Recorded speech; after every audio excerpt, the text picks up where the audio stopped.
for our first speaker, we invite Mr. Salem Ghandour. He's the Head of International Public Policy and Government Relations with GOJEK Indonesia. Mr. Salem, welcome. We're looking forward to hearing from you. Thank you very much, Jenny. Thank you, everyone, for having me today. Obviously, I'd like to extend my utmost appreciation to the ASEAN Coordinating Committee on Micro, Small, and Medium Enterprises, Darussalam Enterprise, and the Korean Ministry of SMEs. So I think today what I'd really like to focus on is the impact of the pandemic on our most important mission and biggest customer, which is ASEAN's MSMEs, or micro, small, and medium enterprises. So GOJEK, as many of you may be familiar with, was built essentially to provide a very simple solution, which is to reduce life's daily inconveniences by connecting service providers with consumers. As we see it, generally in ASEAN, there are three major inequality issues, especially in Indonesia being an archipelagic nation. Is one, you have inadequate infrastructure and logistics. So we're talking about potential logistical bottlenecks, so the cost of goods increases. The second one is customers having difficulty accessing businesses and services. And finally, the third one is an underbanked population.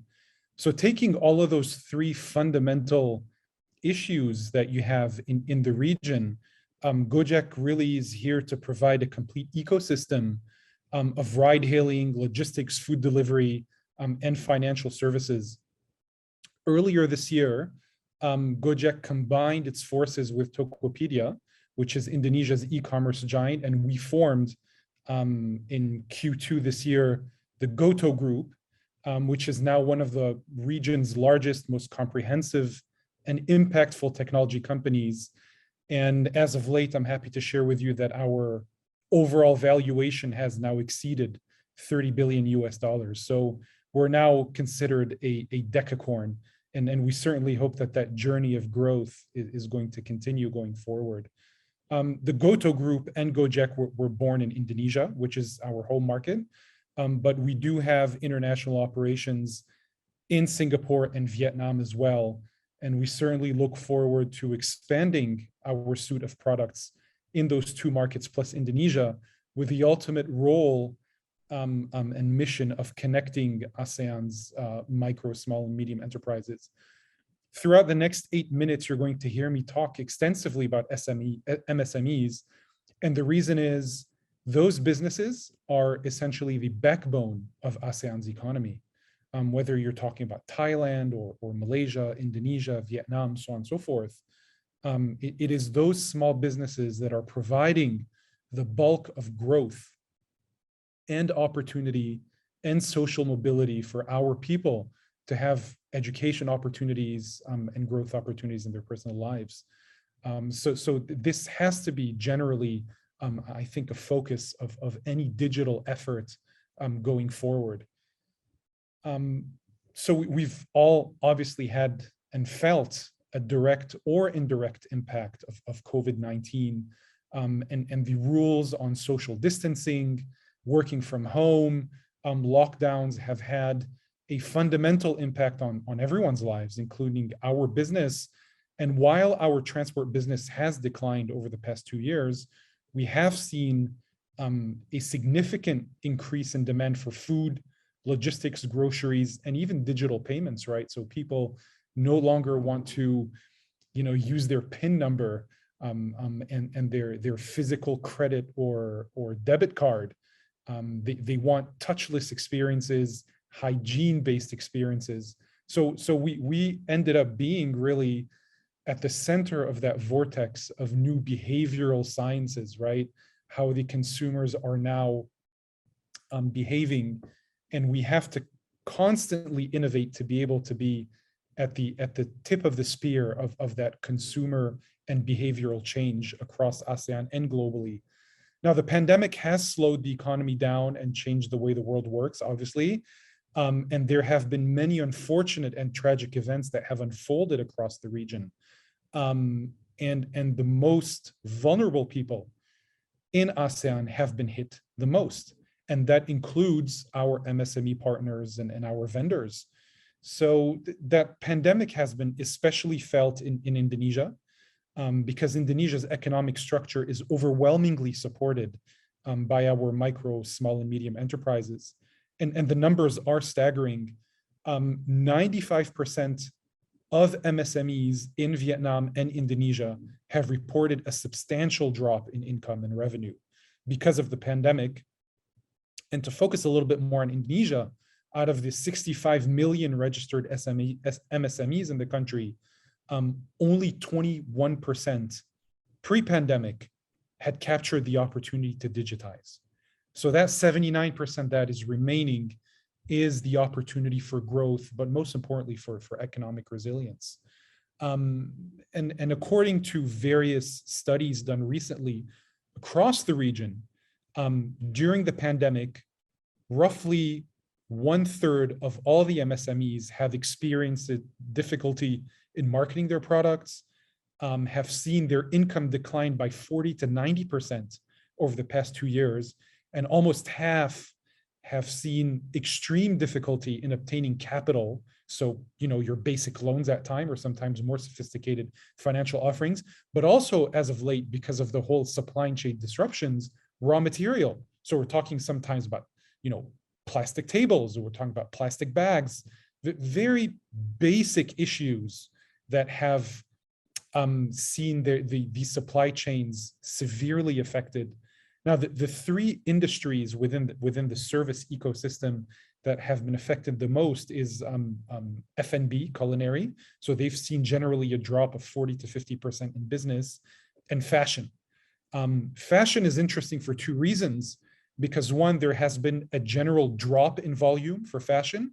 And then there's also been a very significant shift from your luxury items to a much more active lifestyle type of fashion.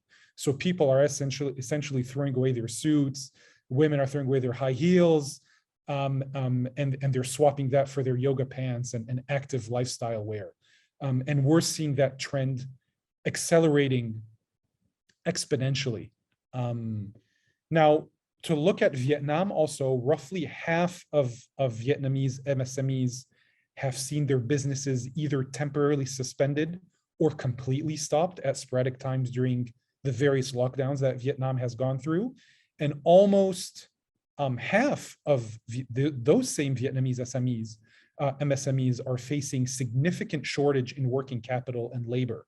So that whole ecosystem is going to go through very severe adjustments. And the only way to assist those MSMEs to pick up, to have access to financing in business is through digitization and platforms like GOJEK that can offer that speed of scale, right? I think a lot of the large financial institutions, banks, are not set up. Their risk matrix is just not set up to be able to extend lines of credit to those businesses that are today generally in desperate needs. So as GOJEK, we've really faced three major issues. I think one is the rapid changes of lockdown policies, and at times ad hoc. So it was very difficult for us at times to literally wake up one morning and getting news from my team in Singapore or Vietnam or Indonesia telling me, there's a lockdown today and driver partners are not allowed to deliver food, but only basic necessities, right? So this is this affects the whole chain of services. And then the second one is the requirement to apply safety and health protocols that governments put in place. So we're talking about vaccines, we're talking about social distancing, we're talking about sanitization efforts, so on and so forth. And finally, working from home. So at GOJEK, all of our staff has been working from home since March 2020. And we're not planning on returning to the office until at least January, February next year. And obviously, we're going to adapt to the new needs of flexible and hybrid working spaces. To be frank, no one has the answers. We don't have the answers. But I think the rule of the game going forward, at least for working arrangements, is going to have to be flexibility.